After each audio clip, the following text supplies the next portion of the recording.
everyone. Thank you for joining us today for Spritzer's FYE23 Analyst Briefing. So today joining us we have Mr. So, the FC for Spritzer. For today's agenda, we'll first begin with a corporate presentation showing some updates as well as financial highlights from Mr. Saw before proceeding to the Q&A session. So during the briefing, if you have any questions, just feel free to type it in the chat column and we will address them in the Q&A session. So without further ado, let me pass the floor to Mr. So to begin the corporate presentation. Hi, good morning, everyone, and thank you so much to SNT for making this possible for this morning's session, and also thank you to all the attendees coming to join us this morning. We break it into two parts. First is some slide presentation. Thereafter, we come to the more interesting part, the Q&A.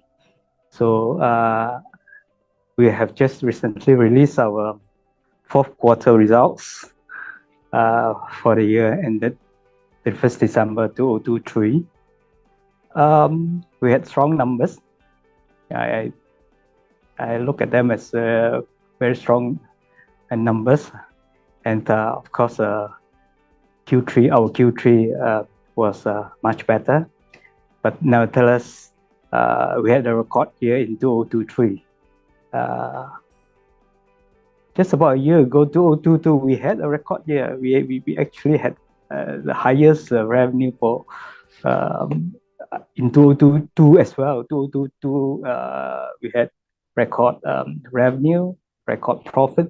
We had a very good year, and we thought 2023 won't be that easy. But nevertheless, we have done well. Okay, so without further ado, let me just go look at the slides and go through the slides with you first. We break it into actually three parts. First overview, and then the financial results, and then we have some new SKU updates and things like that. This is a beautiful picture. For those who have been to this plant, probably have you just look at it. Very nice picture. A lot of greens. Actually, we are the largest bottled water producer in the country. Our capacity by first quarter of this year would be 1.2 billion liters per annum. Our land size is 430. We actually started with just about 4 acres. That's where our front office is, just about 4 acres when we first started in year 1994. And this is year 2024. We have been in this place for 30 years. Of course, we started producing bottled water earlier in the year 1989.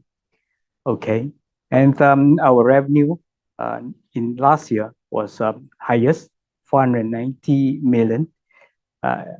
Probably will go above 500 million in 2024, probably. And we started in Malaysia, principally in Malaysia, and in fact our sales also mainly in Malaysia. So but then we are expanding our overseas presence. We actually have been exporting for a long time since we started. In fact, talking about Singapore, we actually were selling to Singapore about the same time we were selling bottled water in Malaysia way back in 1989. Okay, so beyond that, we have actually a bigger overseas market now. We have 3 bottled water plants. Our main plant in Taiping, and mineral water plant, and we have another mineral water plant in Yongping. This is interesting. We will grow the capacity there and do more. Hopefully sell more to Singapore from Yongping. And we have also a drinking water plant in Shah Alam. And recently, we are the only bottled water company having this kind of ASRS, automated storage and retrieval system. And interesting. Okay, let's move on to the next slide. Talking about water source. we do a lot of promotion on this. Actually, we have very good quality water source, and in fact, we have won for many years this superior taste award. So people were wondering, oh, water also you can have a superior taste. Yes, we have superior taste award from Belgium, maximum 3 stars. So we won that consistently for many years. So interesting. This award actually every year they have different people, different judges, and they come to the same conclusion that our taste is actually quite good. And we had this. We also were very lucky. We have this mineral called silica. Uh, there's a lot of benefits for this silica. We have very high silica content. Our silica content is about 60 milligram per liter, very high, similar to other products like Fiji. You know, so this is our water source, well protected in a 430-acre site. And a little bit about ASRS. For those who've been to this plant, probably you remember the AGVs, the automated guided vehicles. We have a capacity of 15,000 pallets, and we actually commissioned this ASRS in year 2020 during the pandemic. And because of very, very strong sales over the past few years, we need to do an upgrade. So our capacity is actually 15,000 pallets now. We intend to increase it to about 20,000 pallets. So supported by more than, actually it will come to 40. It will be about 40, but we haven't decided on the number of AGVs to be added. So this is the highlight if you come for a plant visit. ASRS. In terms of global presence, we are actually selling to many countries, but principally Singapore and Brunei, because they are nearer and lower logistic costs. We sell as far as England and the Netherlands, and even Canada and Korea, India, and Pakistan, actually. And we will do more in Singapore. We have been focusing in this marketplace in the year 2023. We have done some work, and now Spritzer is available in over 200 modern trade outlets, FairPrice, Prime, Cold Storage, and also even the general trade. You can actually see our products. Two prominent brands are available in Singapore, Spritzer as well as Cactus. And this is the retail presence, Cold Storage, Fairmark, Prime, and also online. Of course, online, we have online sales in Malaysia, in Singapore, as well as in China. Okay, we have online presence as well. And even in England and Netherlands. Okay, come to financial results. Probably you have read this, and we have. Let me just go through this briefly. Very strong revenue, but not as high as the third quarter. There's a drop of about 6% comparing with third quarter 2-3. But when compared with fourth quarter 2-2, there is a 15% increase. On a yearly basis, I think we have a 13% increase. This is a record revenue, 490 million. And in terms of gross profit, wow, probably you are familiar with the numbers. Let me just come down to the margin. This is probably more interesting. So we have the best margin in the third quarter, 2-3. Because of very strong sales and also good sales mix. The best margin in third quarter, 12.8 net. But fourth quarter is not bad. fourth quarter is actually close to 11.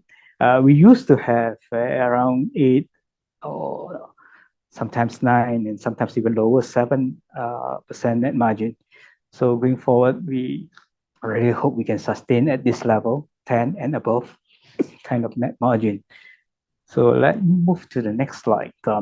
This is a breakdown of our revenue in terms of mineral, drinking, and others. Well, this is for beverage only, okay? You know we have bottled water sales and non-bottled water sales. So between bottled water and non-bottled water, substantially bottled water, and the ratio is around 95.5, bottled and non-bottled water. But in the bottled water segment, this is the breakdown. We are mainly a mineral water company. You know that we have two plants in mineral water plant, one in Taiping, one in Yongping, and drinking water we have one in Shah Alam. And what are others? Others actually are sparkling beverage, soda tinge, and things like that. Small percentage. Not that we are not selling much, but then because our volume for mineral and drinking were really large. Okay, that this is the breakdown of on revenue. Let's move on to something. Just to understand better of our PAT now. And in these few years, we have this equity share grant. We have this scheme. So if we take out the share-based payment, and we probably can look at how it will be, without this going forward, because this is for a period of around 7 years, so probably ending in year 2026. So without this share grant cost, then you probably can see how our profit will be like. This is a way to present, one way to let you understand more about our net profit. Okay, so and this slide is on raw material. I think I've explained in many times. Packaging is our main cost. Of course, the other cost which is significant to us is logistic. Margin improved in year 2023, mainly due to lower PET material price. So you can look at the PET material price actually is coming down, peaking in third quarter 2022, and all the way easing down to 440 and level. And right now it's still about 440, 450 in the first quarter of 2024. So talking about the average for the year in 2023, we had 447 per kg. Comparing with the 2022, we have 533 per kg. This contribute to the significant improvement in margin, lower material costs. But actually, cost has been going up. There's a lot of inflationary pressure. If you remember, when we first started in year 2023, there is a sharp increase in electricity costs. They probably make our first quarter 2023 not that strong. So, okay, let's move on. And we are still very strong balance sheet. We have still financial still very, very strong, even after some high capex that we had in the past few years. So as at end of December 2023, we were no longer net cash. We had a very small borrowing. So we used to have net cash all this while for quite a long period of time, but finally we don't have net cash anymore. Our borrowing's higher than than our cash balance. When you look at the cash balance, you have to look at another item, because you will find the cash balance, you may not find the figure right. You have to add the other. We have one item an other investment. So you have to add that in. The other investment is actually investment in cash fund. But then because of accounting treatment, they call it differently. They are not put under cash or cash equivalent. Okay, that is the financial. Mentioned about capex. We spend a lot and in capex in these 2 years, and actually we have been spending a lot since we construct our ASRS.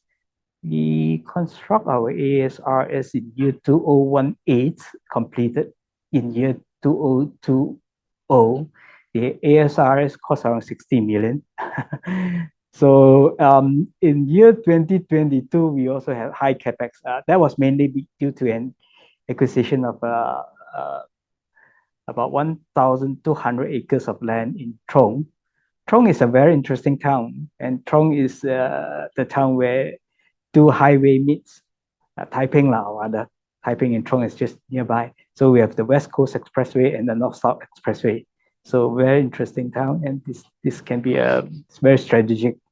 And because of all this capex, our annual production capacity has increased from 850 million liters to 1,000 to 1 billion liters in year 2022. And we're adding 2 additional lines right now. Installing one has been commissioned just before CNY, and another one in the Yongping plant we will be commissioning in March probably. Yeah, this month as well, and that will bring our annual capacity to 1.2 billion liters. Okay, that is on capex and also capacity, a little bit of capacity, and yeah, this is the hot topic ESG. Yeah, in this area, we had RE, we have renewable energy, we have solar energy. So we have solar panel in our Taiping plant, in our Shalam plant. Yongping we are going to install soon, Yongping, and we also have that in our packaging plant in Ipoh. So eventually, all these places we would have solar energy. So right now, the energy generation is around 8% of our consumption. So 8% from solar, 92 from tenaga. So the annual savings close to 1.29 million ringgit. So 8%. This percentage will go up. Will likely to go up in years to come. And besides solar, we also are using rPET for our Spritzer bottle. So I think we are probably only one bottled water company using rPET. The rest are still using virgin PET. Next slide. This is I will probably spend some time talking about the outlook. Yeah, there's still uncertainties in the macroeconomic environment. But yeah, people are expecting better. 2024 to be better than 2023. And we're also seeing some encouraging growth momentum from increasing tourism activities. And the demand for water bottle has been quite steady and good. So we are positive. So we are adding 2 additional production lines and anticipating higher volume. And we will continue to expand on our brand investment. Our sales has been so good. Probably it's all because of our over the years we have been investing in promoting this Spritzer brand, and the brand loyalty is actually quite strong. People recognize the brand, people recall the brand, people are coming back, and yeah, the sales of Spritzer has been good for the past 2 years. We launched a new Spritzer Icon bottle in July 2022. Yeah, July 2022. Spritzer sales has been good. Okay, that what we have been doing. And going forward, we will want to have market share improvement. We have about 40% market share, 40 plus. So we want to have, of course, we want to continue to grow this.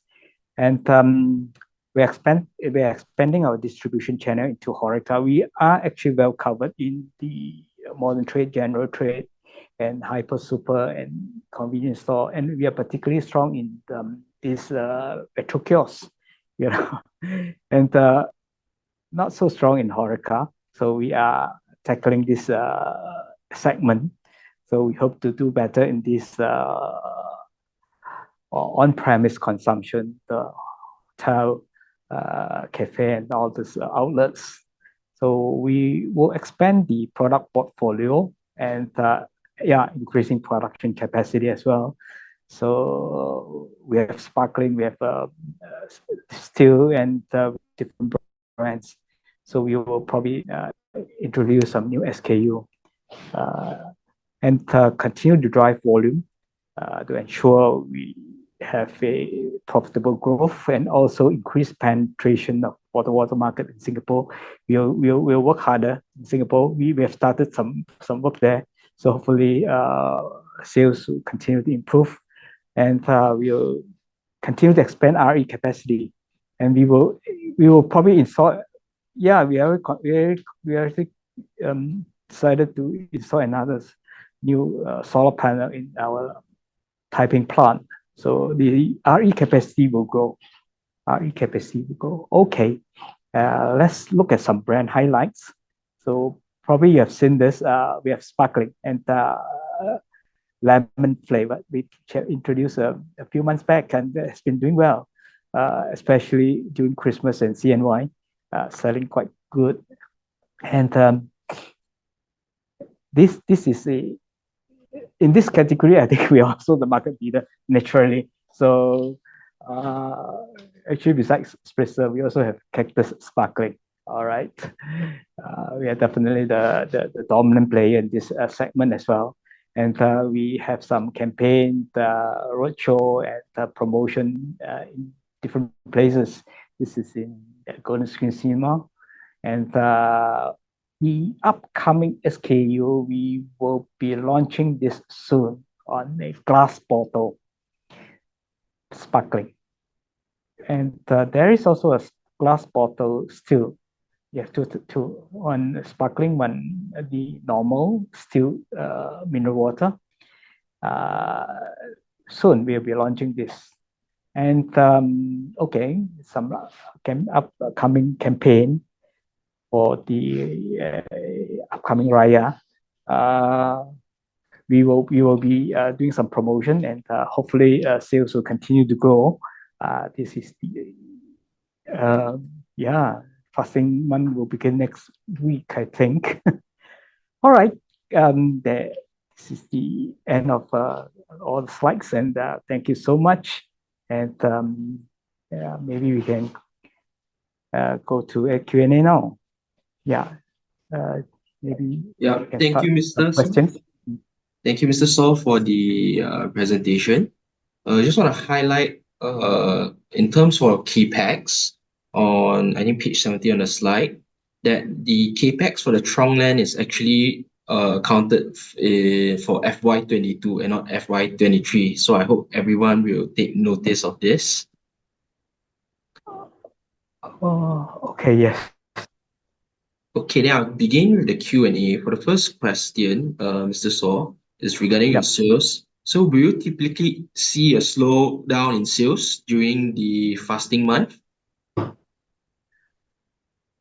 Yeah, it's hard to see actually. It's hard to predict that. Sometimes the sales actually is lower, but fasting month, yeah, naturally because persons are not traveling much. But the weather is very hot now, and consumption is high. Consumption is also very high. So I'm not too sure whether this time it'll be different this time. So consumption has been very strong even I mean 2023 was pretty strong, and coming to 2024, we are still seeing the sustained kind of consumption. So maybe this raya, the drop may not be much, and we'll be promoting sparkling. We'll be and when they break fast and all those things, hopefully that probably will compensate on the volume. Next question is regarding your financials. Could you explain the reasons behind the drop compared Q4 to Q3, and why did the revenue and margins drop? Yeah, we had the best quarter in Q3, so very strong sales, and the sales actually there's a slight drop about 6% in revenue, not really that significant. You probably expect it as well. So because sales fluctuates, it is not that every month you have the same. It fluctuates. There's some seasonal factor, and also sometimes due to water disruption and hot weather, and there could be a sudden surge. So that and revenue dropped a little bit, but also even margin also is from 12.8% to about 11%. There's a drop because we have higher expenses in the final quarter. We had actually higher A&P expenses. We run some promotion and campaign as well to boost CNY sales. So some extra costs were incurred in the final quarter. So I think net margin of 10 or 11% still good. So the thing is whether this kind of sales and margin can be sustained in future quarters or not. I hope so. But so far, the sales have been sustaining. So let's wait for first quarter if you want to know whether the revenue and earnings will continue to be good. Wait for the first quarter results. This is March. So the first quarter results will come out in May. So maybe look at that number and see whether you are convinced whether going forward we will be able to continue with this kind of sustained sales and sustained earnings. Right. Okay, thank you, Mr. So. For the next question, it's about your operations. Could you please share some color to your expansion for HoReCa and Singapore? How has that progressed, and what's the target set for this year? We are doing better, much better, because as I said, we are pretty weak in HoReCa. This probably you need a separate team because the traditional GE and modern trade outlets they have different distributors. For HoReCa, they actually have also a different set of distributors. So you need to get them in and to promote to sell our products. So but if you look at the HoReCa outlet, you see a lot of places are selling bottled water as well. Yeah, and I suppose in Klang Valley there's many coffee shops and many traditional even food courts or things like that are actually also selling bottled water. So even restaurants and cafe, and you have this. So we're weak. We will do more. So that really is a continuous effort.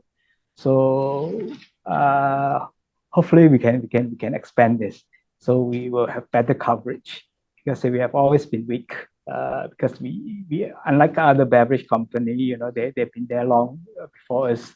So and well, let's wait for some numbers to come out whether we are on the right track or not. And we have been doing quite a fair bit in the Singapore market. We actually are signing up new distributors and things like that. So this is the early stage. So and we are confident. That's why we also are installing a new line in our Yongping plant. So Yongping would able to service Singapore much better. So when sales grow, we will be able to support that. Of course, just to let you know, Spritzer is only produced in Taiping. So all the Spritzer water in Singapore will be delivered from our Taiping plant, and we can manage that. Even that is a bit far away, but because we are selling a good price for our Spritzer products. So basically, we have as I said, the export sales is actually just about 7-8% of our total revenue, and we hope to grow that. And the best place seems to be Singapore. Yeah, very nearby, and our people can even visit Singapore more often to look at the progress and to plan some activities there. So I hope it will grow, because actually we started we started selling Spritzer way back in 1989. But we have been focusing in our sales in Malaysia. So Singapore we didn't pay too much attention. So now we want to cover this Singapore market. Yeah, also strong currency there. We'll have to wait for a number to see if we are on the right track. Okay, thank you, Mr. So. So I think the next question is related to Singapore as well. Could you maybe share the percentage of sales going to Singapore, and is it showing an increasing trend? Yes, it is. It is. It is. And the sales come from Yongping and Taiping. Okay, for Yongping, we will be selling the Cactus brand and even the Desa brand as well. And some is also available in Singapore, even though they are also competing with other brands. So Spritzer will come from Taiping. So right now, the export sales is around 7-8% of our overall revenue, and substantially export sales is actually to Singapore. So Singapore would be more than half of that. So yeah, you're probably even 60% or higher. So that is quite a substantial sales from Singapore. And Yongping, we have very large capacity. Okay, so there's no problem in actually fulfilling the orders from Singapore. So of course, Singapore sales also give us better margin. That's about it for time being. Okay, thank you, Mr. So. For the next question, also regarding to your Yongping plant, is the product produced from Yongping sharing the same contents from those produced in Taiping? Yeah, it can't be. Water is natural mineral water. The mineral content can't be the same. So, and they don't have that kind of silica content like our Spritzer. So basically, but they're all good quality water. They're all good quality water, and very consistent, and it's very, very similar to other brands in the market.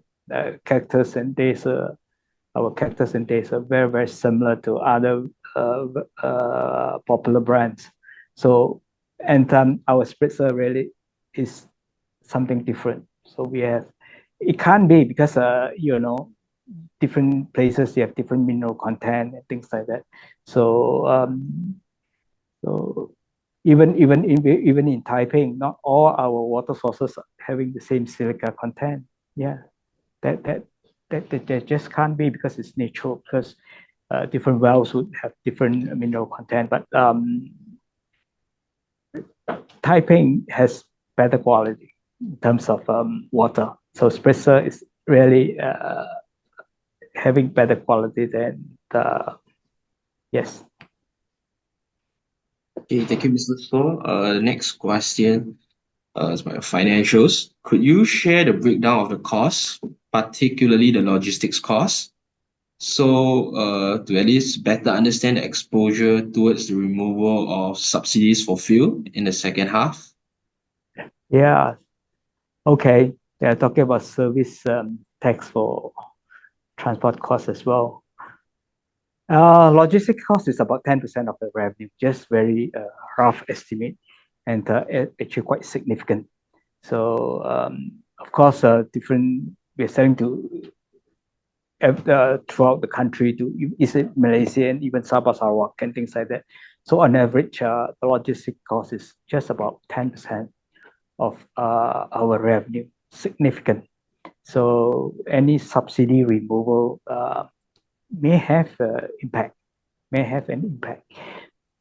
And yeah, that is about the logistic cost. But we hope with the West Coast Expressway fully completed, that may improve our delivery at least from Taiping to Banting, Klang, things like that, even to Klang Valley.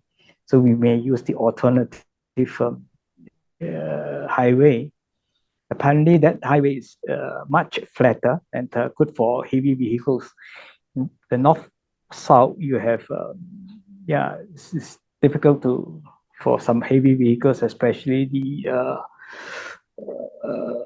tunnel, the Kolkang Ipoh tunnel, and also the other side, the Koping to Tapa, that area. That, yeah, actually hard to, that two stretches are not so flat. So logistic cost is just about 10% of our, we, we should be fine, because we have actually 3 plants. That makes us in a stronger position to compete with others. We have one covering the north, Taiping, and we have one in Shah Alam covering Klang Valley, and we have one in Yongping covering the southern and Singapore. So yeah, in terms of location of our plants, I think we are in a better position to compete with others. Okay. Thank you, Mr. So.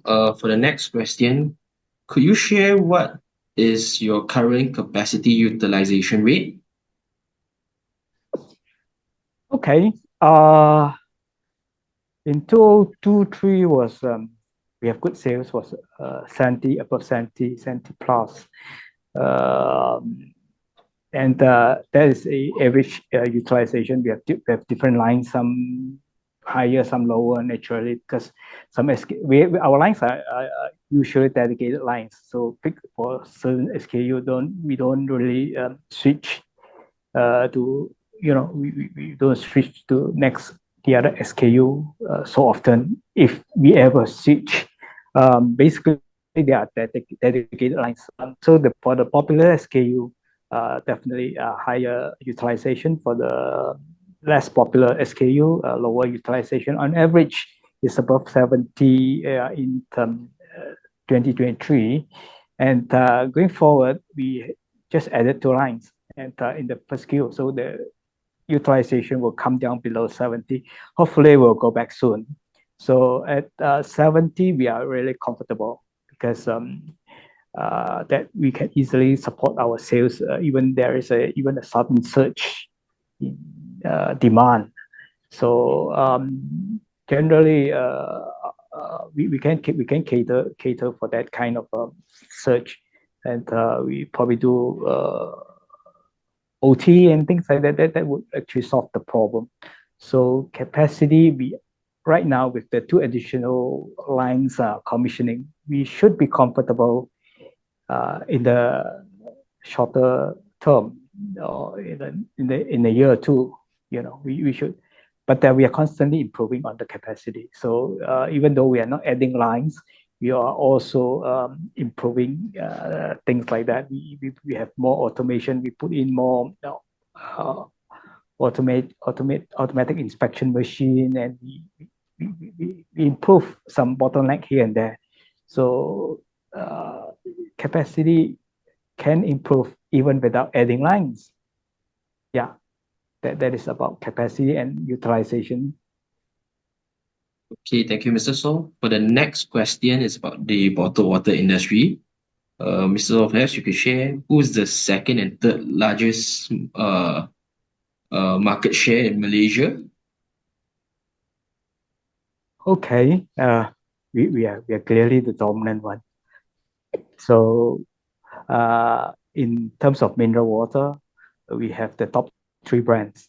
I think Spritzer, Cactus, and Tesa. These are the top three brands. So other players, significant one. We are pioneer in this industry. There's another also started about the same time because that brand is Alpine. Yeah, it's a Johor brand. They are still around, so they are okay, and they're also good. I'm not sure of their market share. And FNN is also doing bottled water. They have a plant in Pahang. They also have a plant in Sarawak. They also have a plant, drinking water plant in Kota Kinabalu. So FNN is large. So if you probably they they are also significant player. The others are just about not too sure of their uh, uh, market share. Probably not very large. This is in the mineral water segment. In terms of drinking water, of course, everybody knows Seamaster. Seamaster probably is still the dominant player in this segment, drinking water. Our Sama is competing with them. Sama is good. Sama is also strong. Maybe similar kind of thing. And you have other brands. If you have heard of Jensen, Labus, and all these are also quite big player. So, but mineral water is still the one that is giving us the profit because we can sell better price. Drinking water, you really got to sell a lot to make money. So that is these two segments. This is roughly the market scenario. Okay. Okay, Mr. So, then for just staying on the topic of the bottled industry, bottled water market, could you share what like how large is actually the Horeca market and what is your share of the Horeca market? I don't have a breakdown on that. Um, it's increasing. Horeca, bottled water sales in Horeca segment is actually increasing. People are actually switching from not so healthy drinks to you have people ordering bottled water. Is actually increasing. Our shares right now small. So this segment is pretty competitive. I think we don't have a very good range, unlike other. That's why you need good distributor. You need people who focus on this Horeca sales. So different group of people because they handle this differently because when they sell to Horeca outlets, they have to give them a quite comprehensive range of products. So they are probably not only selling bottled water, they will also give them carbonated drinks and other drinks, even milk and soya and etc. etc. So basically, you have to have this kind of distributors taking your product and selling it to these Horeca outlets. So that part, I don't have numbers on what is the market size and or even what is where are we in this segment. But we are definitely not a dominant player, and we're trying to grow this as well, make it you know an important segment for us. So this could be change, lifestyle changes. You see more urbanization, people switching for healthier drinks. This will make this segment important going forward. Maybe. Thank you, Mr. So. For the next question, we have a question from Sherman. Perhaps, Sherman, would you like to unmute your mic? Yeah, hi, morning. Can you guys hear me clearly? Yeah, please go Okay, ahead. yeah, thanks. Yeah, thanks, guys. Thanks, Mr. So, as well for the briefing. Just two questions from my side, right? Firstly, is just in terms of the capex guidance. I know that capex was quite high in the last few years. What do you think it will be in 2024 and maybe 2025 as well, and maybe a longer term run rate? What do you think would be the normal capex? And maybe it would be really helpful if you could break that down in terms of maintenance capex, meaning what capex you need to spend just to keep the plant up and running and to keep your products competitive versus peers.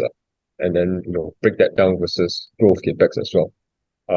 And the second question is just in terms of the market, right? I note your comments on the market size and all that as it being this very hard to measure market size, right? But just in terms of, let's say, if I think about fluid consumption in Malaysia, right? That's one way to look at the market as well, right?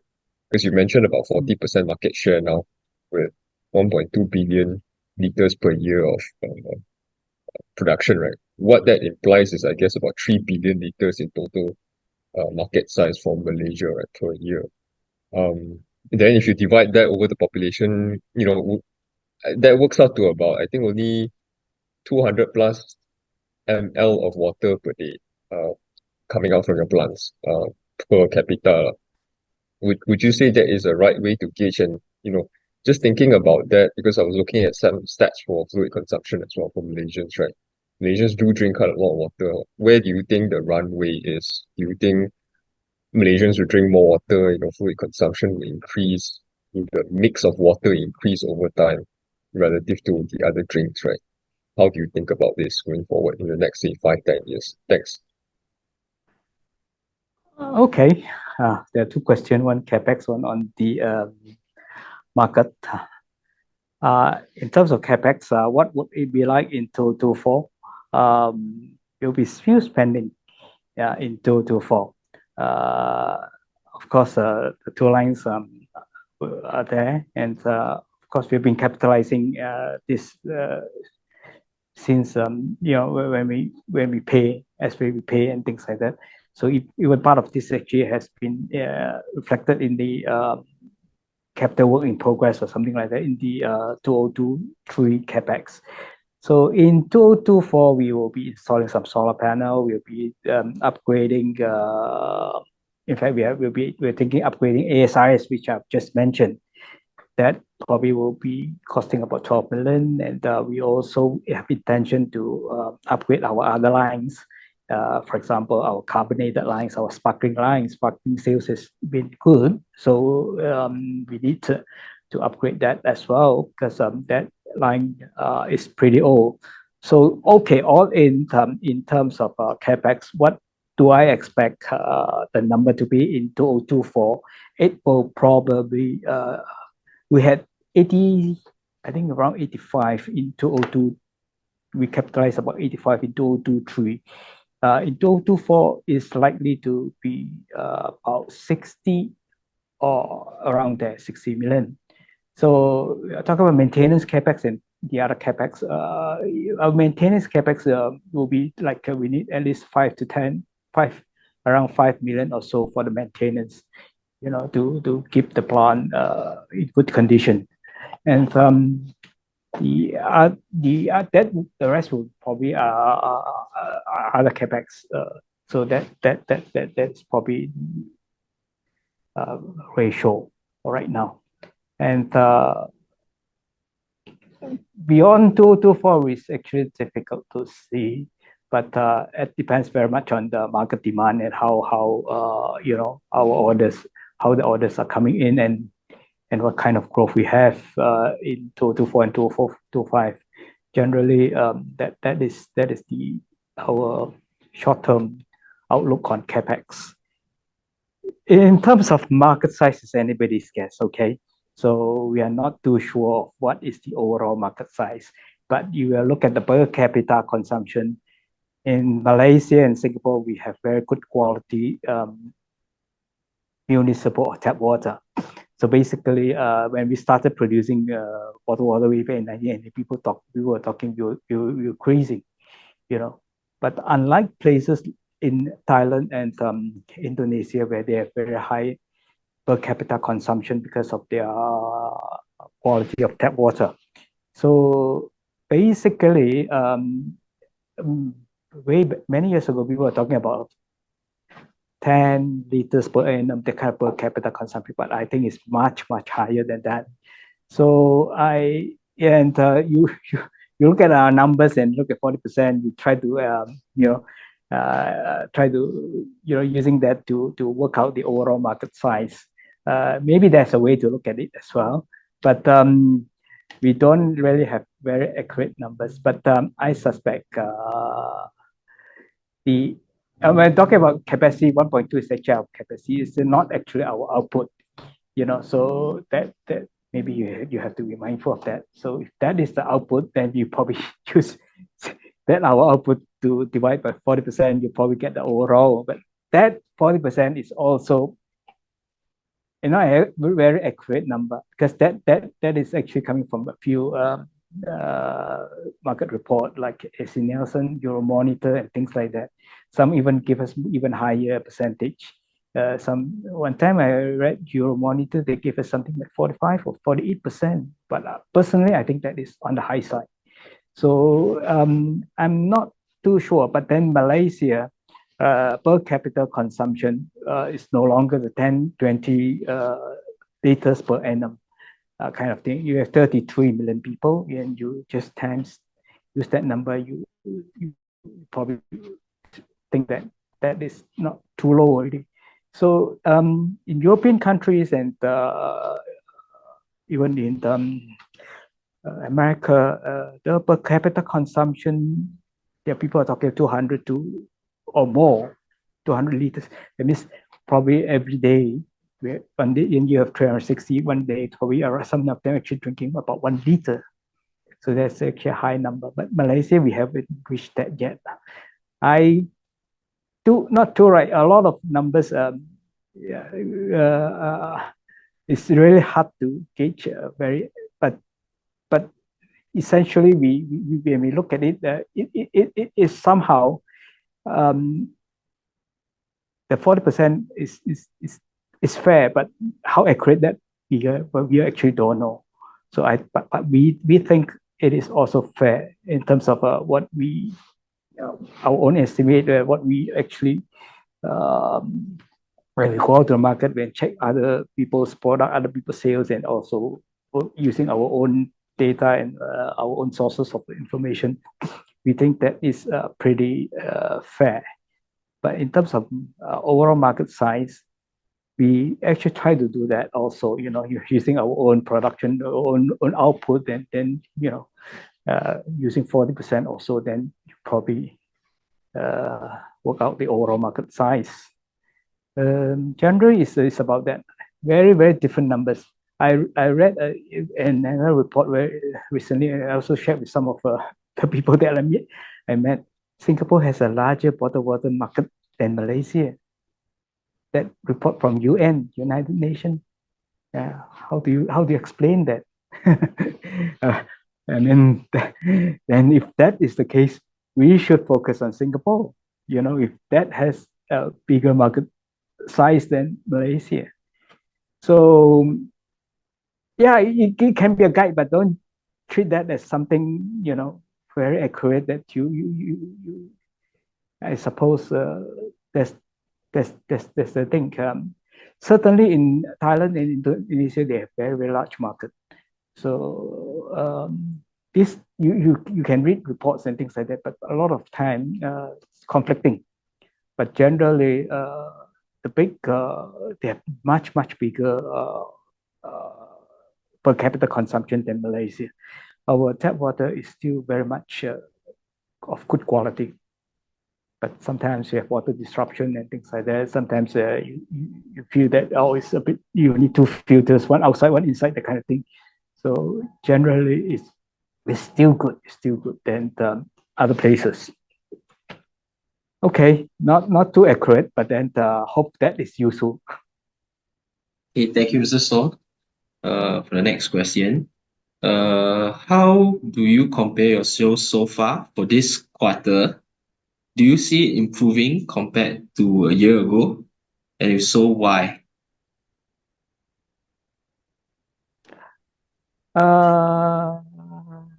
Okay. I don't know whether I should say this too much or not, but I'm just saying things have been normal, things have been good, and this kind of in our kind of business, you can't expect very big fluctuation in kind of sales number, because this is not some fashionable product or something like that. It is, you need people to buy and consume, so the kind of consumption won't suddenly surge. The population didn't grow and the tourists don't come overnight, that kind of thing, and nobody will just there's no water disruption every day, that kind of thing. So you would see pretty consistent revenue growth. So just to talk about revenue, the revenue has been growing every year since we started. And the only time the revenue dropped, that was in 2020, the pandemic year, and 2021, that 2 years. And 2022, we recover very well, because pre-pandemic, 2019, I remember the number was 374 million, and then the drop in 2020, 2021, and then in 2022, the revenue was 433. Yeah, from 374 to 433. That is much better than the pre-pandemic time. And in fact, 2022 was a record year. I was mentioning just now. So in revenue and in earnings as well. So 2023 even better. So going forward, how to look at revenue growth rate? You have to look at the industry growth rate in general. So this again is also not an accurate number, but people are estimating around 6 to 8%. People are talking about single-digit industry growth for bottled water. So we can do double-digit. That means we are quite good. That means we are eating into somebody's market share. So, but it would also be sometimes may not be that accurate. That generally it's just an estimate. So going forward, we believe our revenue will continue to grow year on year. That is what I think. But let me remind you, forward-looking statement are actually forward-looking statement. I don't have a crystal ball, and take it as a guide. Don't assume it to be really correct number, and then be mindful of that. Okay, thank you, Mr. Saw. For the next question, are there any more expansion plans in place beyond the 1.2 billion liters production capacity? Yeah, we're talking about, I mentioned about carbonated line. We are going to replace that, because that line is old, so it will be a bigger capacity. Will be much bigger capacity. So we haven't finalized on the exact machine that we are going to install. I think we going forward, we actually, sometimes capacity is a very difficult thing to talk about, because we are not running 24/7. So if you can run 24/7, your capacity will be different, and that kind of thing. So sometimes you probably don't need to add lines to improve that, but then you must be able to get enough workers to do that. And well, we're managing this, and with more automation. Hopefully, with more automation, we can have a longer production hours that would improve the output. So many things like that. That output really dependent on how much we can sell. That would be the limiting factor. Whether you to produce is probably not too difficult. To sell is the more difficult part. Yeah. Okay, thank you, Mr. So. I think we'll have one last question. What's your current average selling price, and have you been increasing prices consistently every year? Not really. In Spritzer, we have not been increasing price for Spritzer for a while. In 2023, after the electricity hike, I think there was a price increase in April, if I remember, in April for certain brands, especially the low margin brands like Summer, Laser, Cactus. There was a price increase. So we were also fortunate. Resin price has actually eased. So that would actually ease the pressure of increasing price. So other than that, our average selling price has been improving. The good news is it is all not because of price increase, but because of better sales mix. Yeah, if you sell more Spritzer, you'll make more money.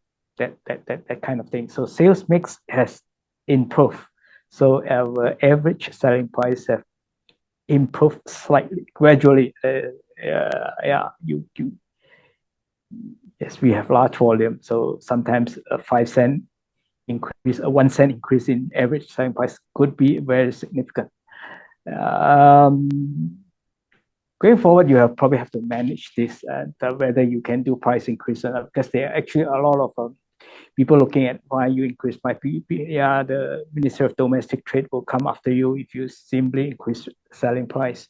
So even though we are the brand, we are the market leader, and we have people look at us for price increase, but then certainly yeah, you have to justify each time for a price increase. So sometimes a marginal increase in cost, you may not be able to get price increase. Yeah, so SST subsidy cut here and there, and well, inflationary pressure is actually there.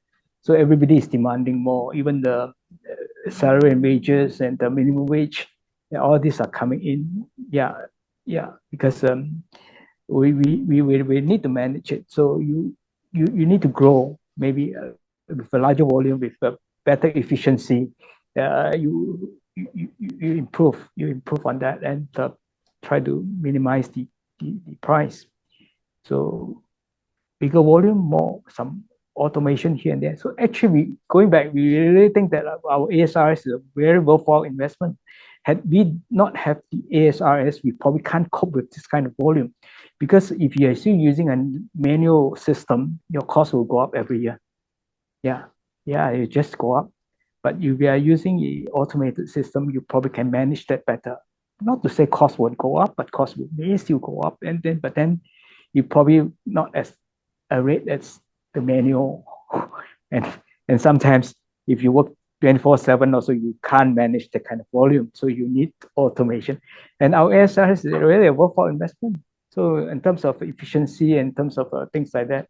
And the other thing also, we actually cut emission. We don't use forklifts, and we use AGVs. And again, also safety.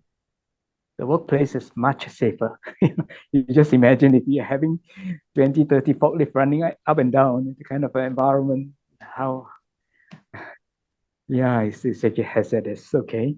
So, well, going forward, you probably have to rely on this kind of thing to improve in every aspect, in having running a bigger automation, higher capacity, and better efficiency, better planning, better things. So to stay competitive, so that will probably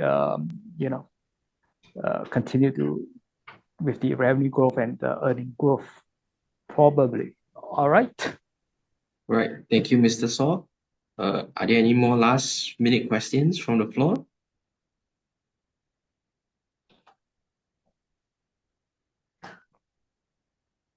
Okay, if there aren't any, we will bring the session to the close. Thank you so much, everyone, for joining us today. Thank you, Mr. So, for the wonderful presentation.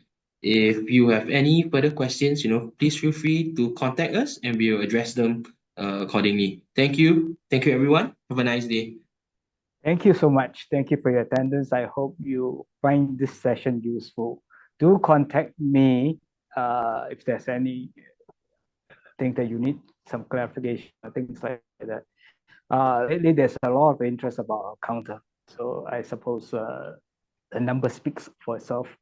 So if you are not convinced, maybe you have to watch the Q1 to 4 numbers again in about 2 months time. Now it's March. May, we'll do it. We'll announce it in May. So thank you so much. Have a good day.